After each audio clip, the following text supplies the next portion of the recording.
Patrick O'Dowd, and today on our radio show This American Life, we bring you stories about why people do things.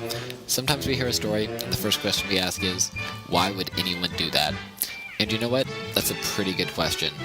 Well, today, in one act, the story of why I write. Stay with us.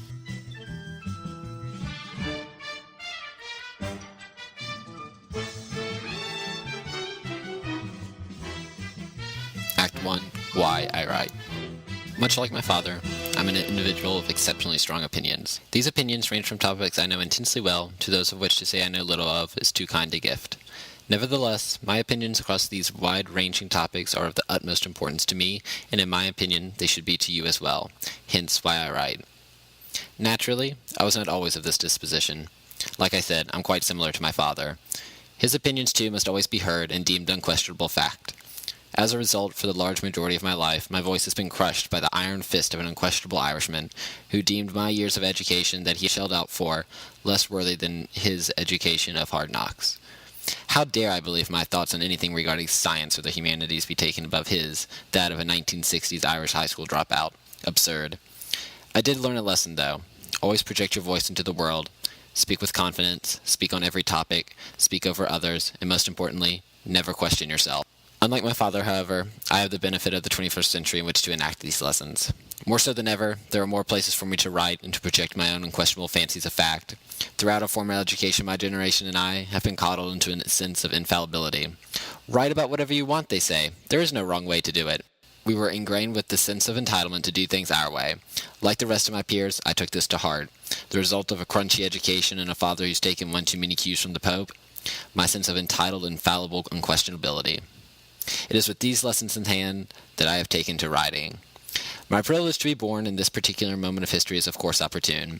Just a few brief decades ago, my insightful writings would never have seen the light of day. The elitist gatekeepers of journalism and publishing, New Yorkers undoubtedly, wouldn't have seen the brilliance of my prose. Those insufferables are largely gone now, disappearing at an exponential rate. The giants of yore are replaced by the titans of self, Perez Hilton, Sarah Palin, Snooki, and most importantly, me. In the end, it's not about what I write. I produce so much verbiage now between my blog, my Tumblr, my Twitter, my Facebook, and my Facebook fan page that most of it scrolls past you like a roaring river. If there is anything significant about what I say, it is only that what I say always be said with unfoundering confidence. What is most important is that you see my name in my words, that my personal brand of insightful, relentless articulation always just be one click or screen away. It is through this merciless bombardment of verbosity that I hope to push myself upon the denizens of the world and force them to see it my way.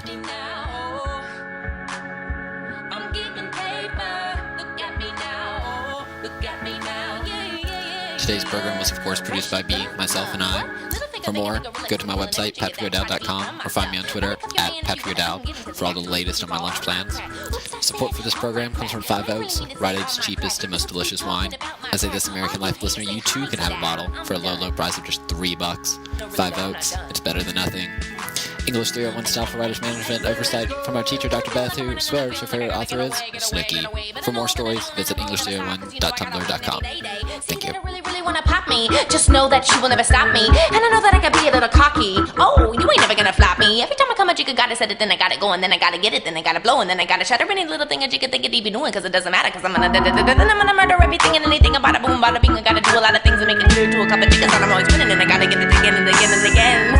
And I be doing it to death, and now I move a little foul, jigga better color rep, and everybody know my style, jigga.